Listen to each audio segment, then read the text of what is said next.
our channel and press the bell icon and never miss an update. इनको Nobel prize for medicine दिया गया, Nobel prize for medicine. Yoshiro Oshimi की से पूछा गया कि आपने ऐसी क्या चीज़ बनाई है कि दुनिया का सबसे बड़ा इनाम नोबेल प्राइज आपको दिया जा रहा है।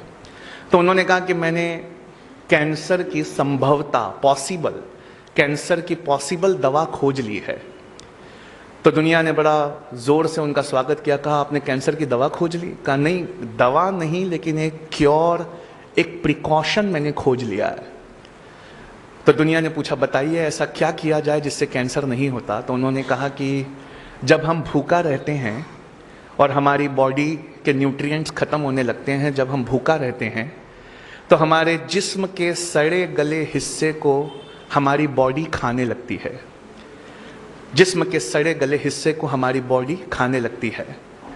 इसे ऑटोफैगी कहते हैं।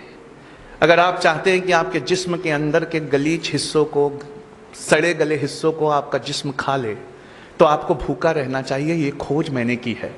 जब बॉडी ऐसे हिस्सों को खाने लगेगी तब कैंसर का क्वांटम या परसेंटेज कम हो जाता है। कहा डॉक्टर योशिरो ओशिमी, एक इंसान को साल भर में कितने दिन भूखा रहना चाहिए कि उसमें कैंसर ना पाया जाए? तो उन्होंने कहा 20-25 दिन, तकरीबन 9 से 10 घंटे भूखा रह जाए अगर, तो उसकी बॉडी उसके हिस्सों को खा लेगी, उसे कैंसर नहीं होगा।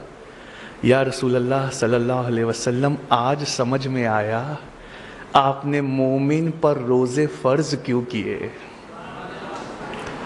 आज समझ में आया। आज